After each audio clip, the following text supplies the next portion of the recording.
Thank you very much, my former cabinet colleague, Mrs. Christine Kangaloo, party chairman, Mr. Franklin Khan, deputy political leader, Mrs. Joan Yule Williams, Ms. Marlene MacDonald, Mr. Rohan Sinanan, who has the responsibility of managing this campaign in 2015, and Mr. Orville London, who is waiting for us in Tobago, all deputy political leaders of the People's National Movement. Other party officers, Your Worship, the Mayor of San Fernando, Alderman Kazim Hussain, and his councillors, fellow citizens of San Fernando and surrounding areas as far as Cedros and as far north as Chaguanas North and as far southeast as Maruga Tableland, gathered here in your thousands tonight in historic Harris Promenade.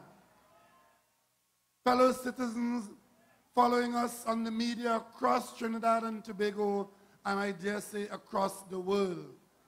I just got a text from someone in California, and I can't tell you what it said except, look at people, oh, Pnm assembled in San Fernando.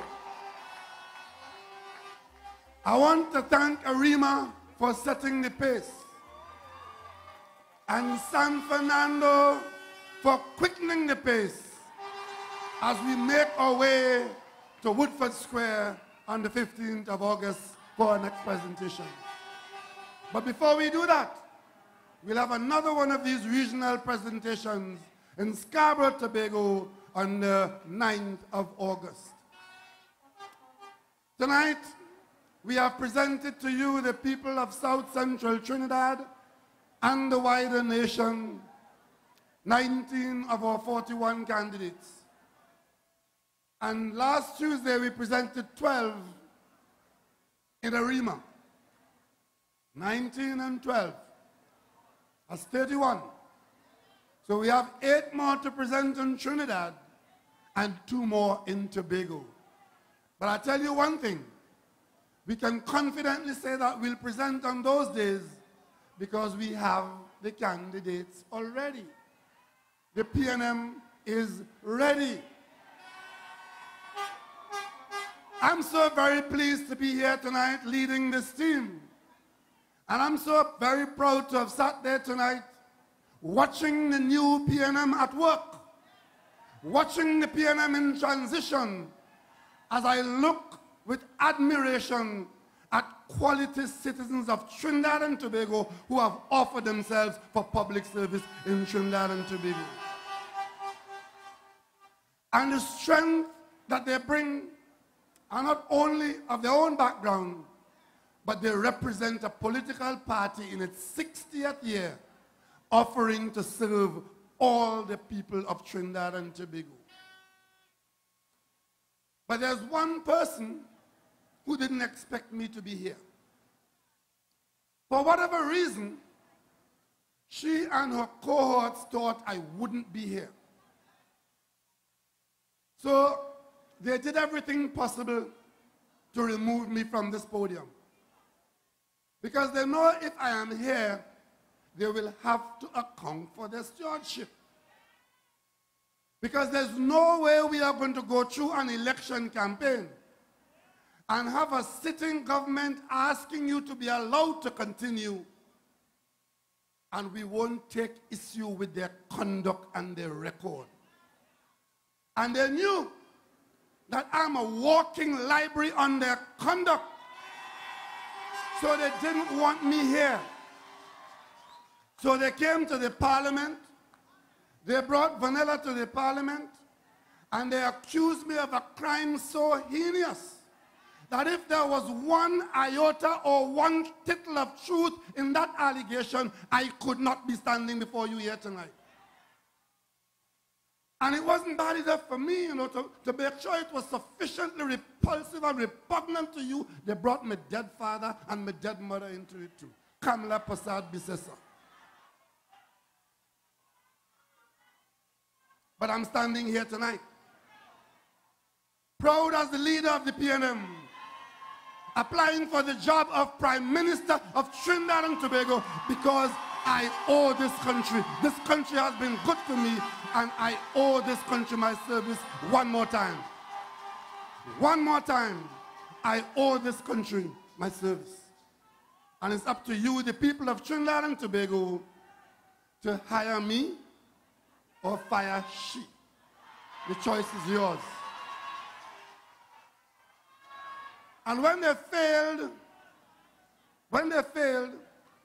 they started a new approach. Rowley has no policies.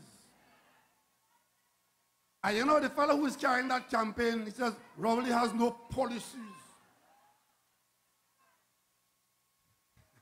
But I will ignore him, and I'll speak to her,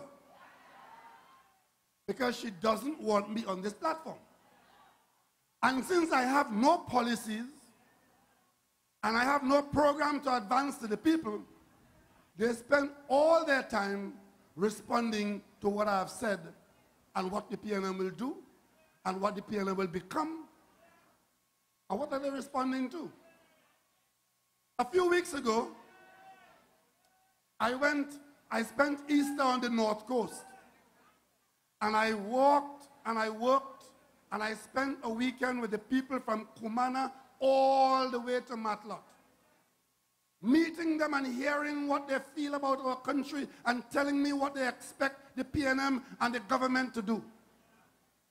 And then I went to Valencia, the same constituency, in public, and committed the next government of Trinidad and Tobago to build an A-class road from Valencia to Toco, and to change the ferry service, the passenger ferry service, from Port of Spain to Scarborough, which is 80 miles, from Toco to Scarborough, which is just over 27 miles. Changing the eastern part of the country and changing Tobago's connection to Trinidad, and changing you, the people, from being separated from the rest of the country by a ticket which you normally can't get. How many times you want to go to Tobago, but you can't go because you can't get a ticket? But if you could drive in your car to Toco, get on the ferry, and in an hour's time in Tobago, whenever you want, night or day, on a shuttle going back and forth, isn't our country changed? And that road that runs through from Valencia to Toco, wouldn't it open up tens of thousands of acres of new land for agriculture, for tourism, and all kinds of possibilities opened up there? And you know what? The PNM has no policy. But guess what? Because I have committed the PNM to that, somebody wrote the biggest piece of nonsense for the Prime Minister, who is a puppet, always reading things that people write. She went to the Caribbean and told the Jamaicans that Trinidad and Tobago is not an ATM machine. And when Jamaica reacted and was about to boycott Trinidad and Tobago's goods and created a loss of leadership in CARICOM, she turned around and said, that is not me, you know. It's somebody write that for me and I just say it. And if today she is not respected in Jamaica, it started with that. So we speak about a road using a lot of idle equipment that we have all over Trinidad and Tobago and idle money in the bank. All you want is for the government to come up with a proposal. It can be funded, it can be done. And she wants to go one better because the PNM say A, she says Z. PNM say this, she says that. So I say road and port and ferry, she says suspension bridge. Last night it took me an hour to get confirmation that the Prime Minister of Trinidad and Tobago has talked such foolishness. And let me tell you why it is foolishness. The engineering of a suspension bridge of the likes from Toco to Tobago has never been attempted anywhere in the world. There's nowhere in the world where there's a bridge that starts at one end and unsupported drops at the other end at 27 miles without supporting pylons in between.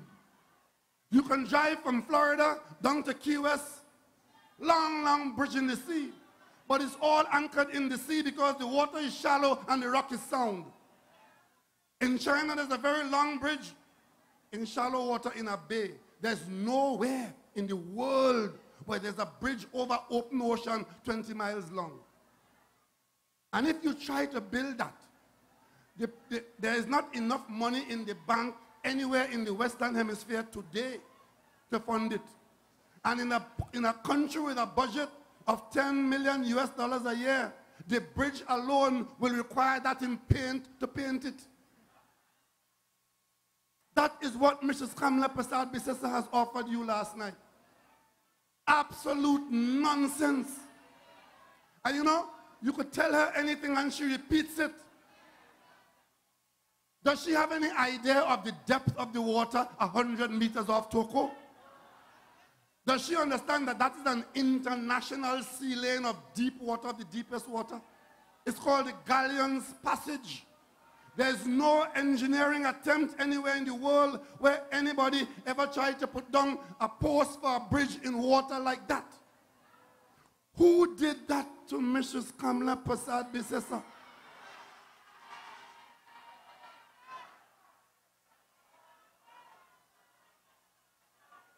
And of course, she knows the price of the rail system. Even before we agree to it, even before we know what it's going to be, she knows the price is $60 billion. I want to ask Mrs. Kamla Persad-Bissessar tonight, what is the cost of that suspension bridge? And I want to take you, she's calling me to debate, to come and meet her at CNMG to debate. Let us meet Mrs. Kamla Persad-Bissessar. You start in Toko to build your bridge. I starting in Valencia to build my road. And let's go to Tobago. That is the only competition I want from you. But of course, she came down to my constituency. She went somewhere and she saw a causeway. I want one of that. She announced one to go to Chagaramas from Port of Spain. Tonight, I want to ask Mrs. Kamla Persad-Bissessar, what is the cost of that? What's the cost of that? She just spent $1.4 billion on a wastewater plant that made a contractor a billionaire. After the work has been done, whenever it is done, I want to ask her, if we could afford to do that, treating dirty water in Beetham to Character Point Lisas, we can't build a road to Toko. And of course, the lies continue. They've changed her name in some parts of the country. I have to tell children in my constituency, don't call her that. She's the Prime Minister of Trinidad and Tobago. If you don't respect her, at least respect the office. So she's talking now about the price of what I have held out to the people in the eastern counties and Tobago, a road. And is saying that I have said that I will raise VAT to pay for it. And I will cut education to pay for it. And I will lay off workers to pay for it. But when she is offering you a suspension bridge that nobody knows the cost of, she doesn't have to think of how it's going to be paid for. And saying things that I have never said. Putting up straw men from the house of lies to shoot them down, ascribing them to me and the PNM. Tonight, I want to say to the people of Trinidad and Tobago, do not listen to Mrs. Kamla Persad-Bissessar. The woman is in a situation, she's out of control. She's in the hands of people who are making her say some of the most ridiculous things, and most of it not true. We of the PNM have made no comment about taxes. We've made no comment about VAT. We've made no comment about cuts in education. What we said we're going to cut is the corruption that she has encouraged in Trinidad and Tobago. What we said we're going to cut is the waste that she has demonstrated across Trinidad and Tobago. What we say we remove is this principle of putting unqualified people all over the country to carry out important jobs. The last one being a deputy governor in the central bank on a 5-year contract, and the nearest she has ever been to a central bank is walking down Brian Lara Promenade. But tonight, I have given our young Turks all night to speak to you. I have many more nights. So I'm going to be very short tonight, but before I go, there are two things I want to raise with you because they're very important. One is that what has happened in the prison last Friday, it is unacceptable in Trinidad and Tobago for that to have happened in the prison on Port of Spain, and we have not yet heard who is going to be held accountable for the most brazen act in failure in national security. So we are calling on the government today that people are to be held accountable for that grievous breach in national security. Somebody prayed well and thanked Almighty God. That's why that grenade didn't go off in the prison. Otherwise, we'd all be somewhere else now holding candles for a large number of dead people. And I've said before, they find that I am too tough, I am too hard, I'm too aggressive. There is no place in our security services, whether it is the Defense Force, it is the prison, or the police service, there should be no place of comfort and defense for any officer, man or woman, who could so let down Trinidad and Tobago to allow that kind of thing to happen in our country. That is tantamount to treason. And if the government cannot deal with it, the government itself is part of the problem. But I'll tell you, I was in the parliament, in the opposition, long before Section 34 became known to you. This issue of the condition in the prison was outlined to us in the parliament. We knew about it. And therefore, when these kinds of problems arise, the government of Trinidad and Tobago cannot pretend not to know. It is precisely to deal with the unnecessary overcrowding in the prison that we entered upon as a parliament an exercise to pass into law something called the Administration of Justice Bill. So the parliament knew the problem was there. The parliament knew what the solution was. The parliament passed a law which would have dealt with those persons who are languishing in jail and their cases not being called. It is inhumane, it is just plain right wrong to have somebody who is presumed innocent until proven guilty to stay in the jail for 8, 9, 10, 12, 14 years because the administration of justice is substandard. I don't care who they are. They would have you believe that they are heinous criminals who deserve that. But in this country, I'll come back to it in a moment, there are two laws. One for the high and mighty, and one for the low and poor. So we passed the law. And this government under Mrs. Kamla Persad Bissessa did something most grievous. They inserted through subterfuge and deceit a clause in that law that was meant to treat with the prison problem and the dispensing of justice problem. They inserted a clause in that law through a conspiracy of some kind, which had the effect of benefiting two people only. The only two people who benefited from that law are two financiers of the ruling party. And as I speak to you now, when the law was proclaimed on that night of August 31st, we, the parliamentarians, didn't know. You, the country, didn't know. It was never gazetted.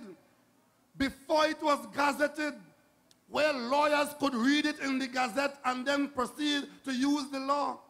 Even before it was gazetted, lawyers for Ish and Steve appeared in the court and told the court that this law existed in Trinidad and Tobago.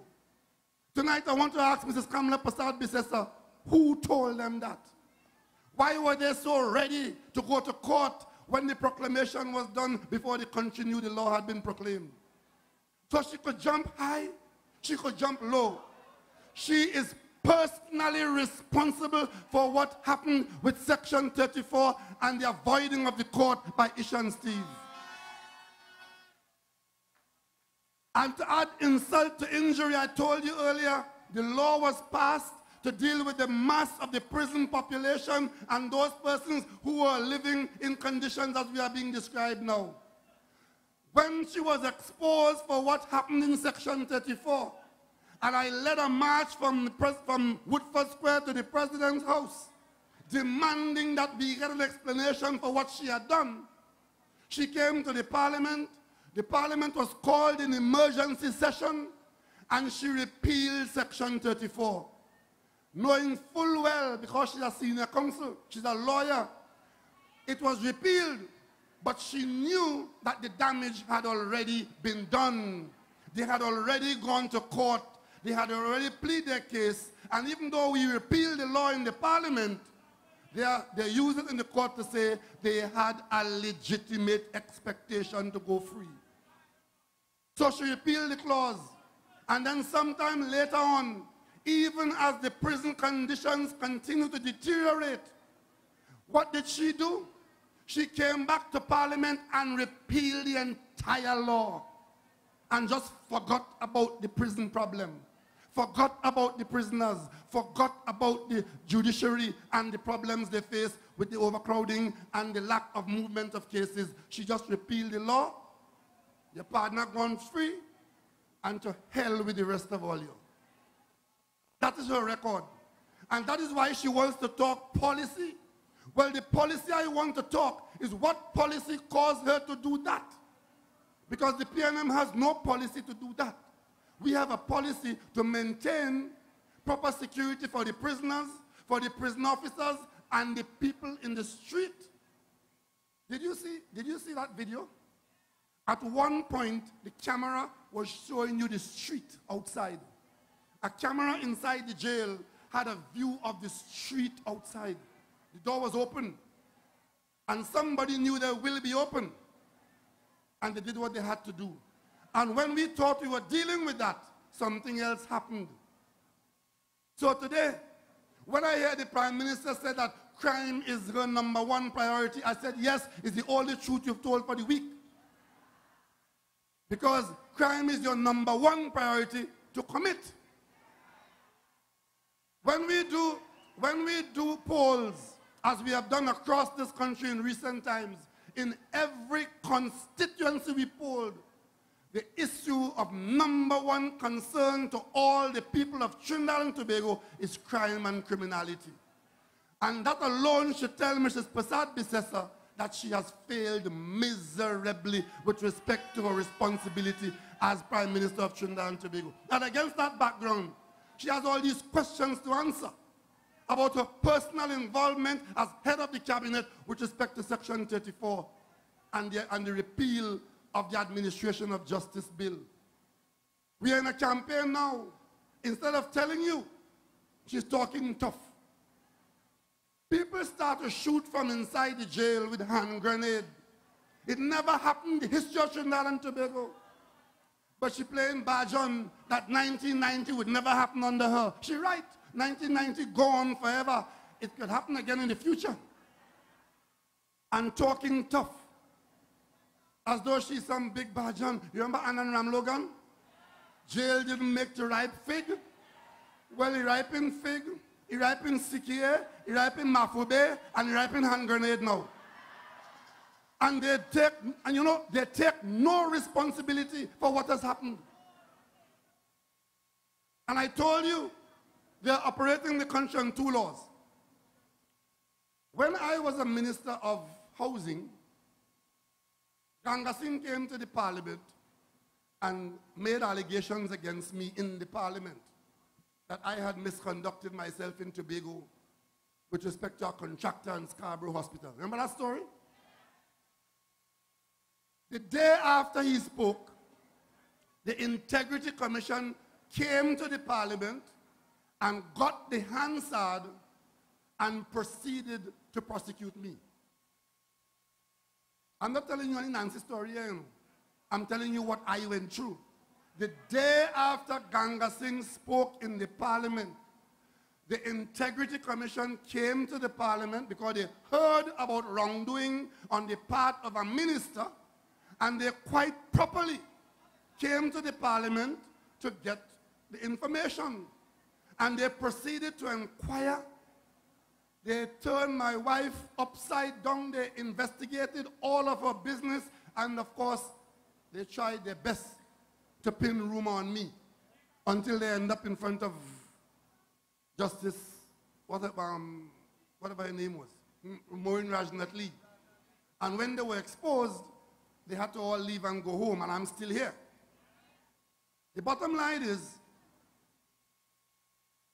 I have seen a sworn affidavit signed by a JP, where a man has said that he was present when certain criminal things happened in Trinidad and Tobago. And you know, the allegations being made by not one person, but witnesses, that certain criminal things happened in a particular place, and with respect to what I just outlined to you, and I want to ask the Commissioner of Police tonight, since when you could turn your blind eye when a crime has been reported, when a person is prepared to go on affidavit and say, I am a witness to this crime, based on what you have heard about the conspiracy that took place on the night after the election was won in 2010, why has the police commissioner not instigated an investigation into the conduct of Mrs. Kamla Persad-Bissessar with respect to the allegations of conspiracy to explain Section 34? Why? Is it because he has taken the position that is not true? And why has the Integrity Commission, hearing about the conspiracy that took place, allegations being made by a former National Security Minister, a former chairman of the UNC, a former acting prime minister, and other persons, why have they not done on this occasion what they did in 2004? When Ganga Singh spoke about me, the commission got up off its duff and it came to the parliament and it proceeded to investigate. But now you have sworn affidavit about understandable conspiracy. The police not moving because it's the Prime Minister name calling. The Integrity Commission not moving because it's the Prime Minister and other Hefes calling. I ask you tonight, is that what you expected with respect to law enforcement in Trinidad and Tobago? Is it that some people are above the law in Trinidad and Tobago? That if allegations are made against you of whatever ilk, they could say, I am not investigating that because it's your name being called? Tonight, I want to demand of the Commissioner of Police that he begins an investigation into the conspiracy of Section 34, where Mrs. Kamla Persad-Bissessar, the Prime Minister of Trinidad and Tobago, is alleged to have done certain things. And only a proper investigation with witnesses and statements and thorough examination will determine whether it is true or not. I met a man in Cuba last week, Wednesday, who told me he was there. I was there, the man said. Jack Warner is not lying. I was there when it happened, and he gave me the name of all the others who were there. But the police is not investigating, and that is why Mrs. Kamla Persad-Bissessar doesn't want me on this platform, because she doesn't want that kind of issue to come to you before the election. She wants to talk policy. She wants to talk about me cutting education and building bridge to Tobago and whatever and whatever. I'm saying to you, the biggest issue in the election of 2010 is the conduct of the existing government of Trinidad and Tobago. And if you lose sight of that, you'll get more of the same. An election starts out with the incumbent saying to you on election day that I have done well, please can I continue? And the opposition saying to you, pointing out to you, the contrary, that they have not done well, please can you allow us the opportunity to do better? This government, on any one of its scandals, in any serious country, would not stand at hope in hell of being re-elected. They think that you forgot what they've done in 2010, in 2011, in 2012, in 2013, in 2014, and most of 2015. And they want to collapse time into some program about no Rowley, as if the election is about Rowley. According to Mrs. Kamala Prasad Bisesa, I'm a pensioner since 5 years ago. She promised me a pension since 2010. She said anybody who is 60 years old with no questions asked, you get $3,000. She wouldn't pay me a cent. She wants to debate me. She wants to debate me at CNMG. I was in the house where debates take place in public on television. She expelled me from there. She didn't want to debate then. She only came behind some wall somewhere to debate. I'm not going.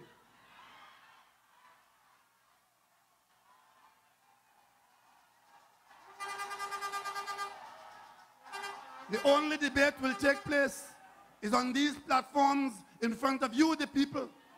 And you will decide whether you put them back in office to continue to rape the treasury and to conduct criminal activity, or put a decent party and a decent government in office. The choice is yours. The choice is yours. Make no mistake about it. Make no mistake about it. This election, the choice is the easiest it has ever been in the history of Trinidad and Tobago. Because you have a government that is unworthy of office. Unworthy of office. If I had the time tonight until tomorrow morning, I could give you all the reasons why they shouldn't be there. Except to ask you, think about all the days when you heard what they had done, what you saw what they had done. You know, let me just take you to one more before I go. Let me take you to the Express of July 21st, 2014. It is talking about live sport. I want you to be very quiet because I want to read this for you. Because the time has come for you to revisit the day when you first heard about these things. In those days, you couldn't do anything about it. In July 2014, you couldn't do anything about it. Now, on September 7th, you could do something about it. Listen to this story. Live sport was easy money. The witness, I cashed $2 million in checks over a 2-year period and never worked. Let me read a couple of paragraphs of a statement by a person who is telling the Express that he was involved in that. Here's how live sport money went. The arrangement was simple. Cash the checks and take 5% cut, while the rest, he claimed, was collected a few days later by top-ranking officials. And the person is being quoted here now. We wait for some days to change the money. We can't do it right away. And when the money done change, he picked me up and we went by the gangster house. We would meet a certain government official in a restaurant and the money will pass to him. On average, I cashed about 8 checks, close to $2 million. It was 100,000, 300,000, nothing crossed 500,000. They say the reason for that is not to raise eyebrows. The man who, and the Express goes on, the man who lives in a community torn by crime says the premises of the live sport program was to ease the violence by giving gangsters hush money to stay in check. He boasted how easy it was to land the money from the pockets of taxpayers. And he's quoting the man again. We would sign for it and you get it. You just walk in the building and sign for it and get it. I never done any work for Live Sport or Ministry of Sport. Never. You can do your own investigation and see. Never, never. And then, of course, the Express went on to say that the sports minister said he was waiting for the completion of the internal audit before saying anything further on the matter.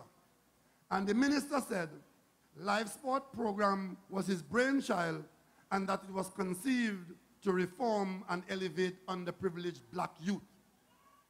I read that for you tonight just to remind you that where we are tonight, where there are 10 people right now incarcerated for the assassination of Dana Sita, it is 11 people incarcerated and charged for assassination of a state council in Trinidad and Tobago. That issue started in Live Sport. Every one of them who there were part of the Live Sport program. That is the program that Mrs. Kabla Prasad Bisesa, Anil Roberts, and Larry Hawaii secretly funded in Trinidad and Tobago. They told the parliament it was going to be a $6 million program to help indigent youth turn away from crime and indigence towards sport. It was a secret. When the mark bust, it was $400 million that was spent under Ms. Kamla Prasad Bisesa's watchful eye as head of the cabinet. And you know why? They knew what was going on, you know. What they were doing, they were setting out to buy political muscle in the East-West corridor. That was the objective. Because they know when the election came around, they had no support in the East-West corridor. So they went and they organized unfortunate people and handed them hundreds of millions of dollars. I ask you tonight, how many guns were bought from that $100 million? What this government did was not to solve crime. What this government did in that program alone, among others, was to empower the criminals. Give them money to buy arms and ammunition, and give them money to threaten the state. And when they felt sufficiently powerful, they assassinated Dana Sita. And of course, they're telling you now that no government official was involved. I want you to listen very carefully to the police. While there are 11 people in the jail now, the police has told you quite clearly, now if the investigation continues further and we find other people, we'll bring them in. That tells you that they know that that is not the end of the story. And tonight, I am holding Mrs. Kamla Prasad Bisesa, Anil Roberts, and Larry Hawaii personally responsible for that outcome. And she's on platform now screaming like a banshee, telling you that she doesn't negotiate with criminals. Yes, madam, you are not negotiating with criminals now. The horse has bolted. You have already negotiated. You have already hired. You have already paid because Live Sport was yours and Anil Roberts' own. When I went to the parliament and I moved a motion about Live Sport, the Prime Minister was there as Anil Roberts' advisor. As fast as he spoke, she was the one giving him cliches to throw at me.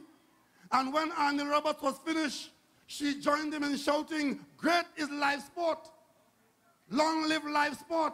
It's on the Hansard in Trinidad and Tobago. Long live Live Sport." Tonight you have 11 people facing murder charge. And the Sita Hall family has lost one of their best, and the country has lost one of its best lawyers. And the Prime Minister is coming to tell you that what would happen and what wouldn't happen under her term. Madam, your term is up. You've done enough. You've made enough damage. And that is why they don't want me on this platform. Because those are the issues I'm going to put before you and ask you as the people of Trinidad and Tobago if you could put God out your thoughts and vote them back into office. That's what they want. That's what they want. And they believe that they can come to your community now and spray millions of dollars around. I want you to ask one question. Where did they get the money from? I grew up in Mason Hall in Tobago. And if I come home with a green mango that didn't come from our tree, my grandmother would ask me, where you get that from? And any parent in this country who is a real parent and worthy of the name, if your child come home with anything that you didn't give them, that you didn't know they should have, you ask the question, where did you get it from? So tonight I want to say to all the people of Trinidad and Tobago, the vast majority of you who I know are decent, right-thinking people. Anybody coming to you and asking you to support them and handing you money, ask them one simple question. Where did that money come from? You have the obscenity of an attorney general sitting on a case and making decisions on Jack Warner. But he took Jack Warner's money, and when the money got Jack Warner into trouble, he is there pretending that he's holier than thou and speaking with a foreign accent as though we don't recognize him. He's Garvin Nicholas from the Northeast Maraval. He never asked Jack Warner where the money came from, because there's a new culture here now. As long as you give me some, everything's going to be all right. Well, it is not all right. They are a bunch of unworthy people, and they have no right being in the corridors of office in Trinidad and Tobago. And the one thing that protects us from them is that you, the people, will have to put them back there. No matter how they love it, no matter how they want it, they can't go back there unless you put them back there. They've done enough. And throughout this campaign, every night I will give you one good reason why Mrs. Kamla Prasad Bisesa and her cabal should not see the light of day on the morning of September 8th. We survived the 5 years, and we made sure in the Pnm, we made our party ready. We made our programs ready. And tonight I presented to you ready people. And on September 7th, this Pnm, of which I am proud to lead, this Pnm, which has developed this country, this Pnm which always offers the people of Trinidad and Tobago an alternative when others are in office. If Trinidad and Tobago ever needed the Pnm, it is now. So on September 7th, I ask you wherever you are, man, woman, or young person voting for the first time, whether you are of one race or the other, one religion or the other, we are all one people, the people of Trinidad and Tobago, and this case is before us. And when we accuse them of wrongdoing, as we have done for 5 years, and they have no defense, the verdict is yours, and they can only plead guilty as charged. So tonight, I want to invite all of you in your thousands here in San Fernando and in your tens of thousands at home to come join us in Woodford Square on the 15th of August when we rally in Woodford Square, signaling your intention to save Trinidad and Tobago. Come, let's do this. Let's do this. And when we have done it, on the night of the 7th of September, when our country would have been saved, we will raise our flags, we will blow our horns, and we will shout, great is the Pnm, great is the Pnm, great is the Pnm, and we have prevailed.